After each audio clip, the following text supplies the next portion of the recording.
Today I'm going to be explaining the difference between using chains and using bands in your workout. So I'm going to start by just explaining the difference and then the pros and cons of each.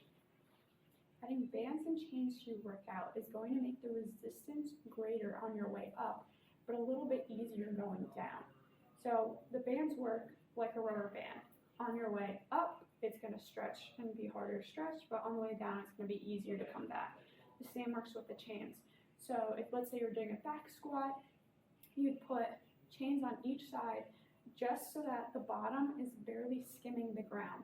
So that way, as you're lowering down into a squat, the chain is touching the ground, and then on the way back up, you'll slowly be adding weight.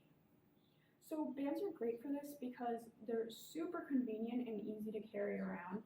You can easily put them in your bag. A lot of gyms have them. So that's great, but some cons that come into play is it's going to be different depending on your height.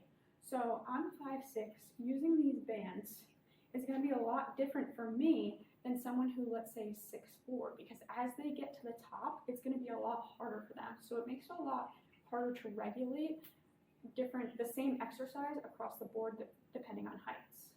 Another con to this is even though these bands are the exact same, there can be an 18 to 20% variability in their stretch, making one a little bit easier and one a little bit harder. Maybe so you may be working one side a little bit more than the other and can actually create a muscle imbalance. So chains are great because they're consistent. They're metal, so it's going to be 45 pounds no matter what. So it doesn't matter how tall you are or how short you are, you're going to be adjusting it to your height.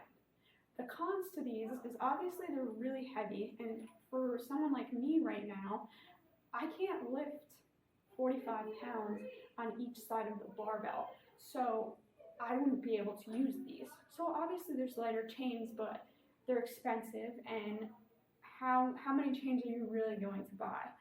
So another con with them is, again, they're heavy. They're not easy to carry around, and a lot of gyms don't have them. So if you're strong enough, I would definitely recommend using the chains over the bands, but obviously that's not feasible in all situations. Thanks for watching.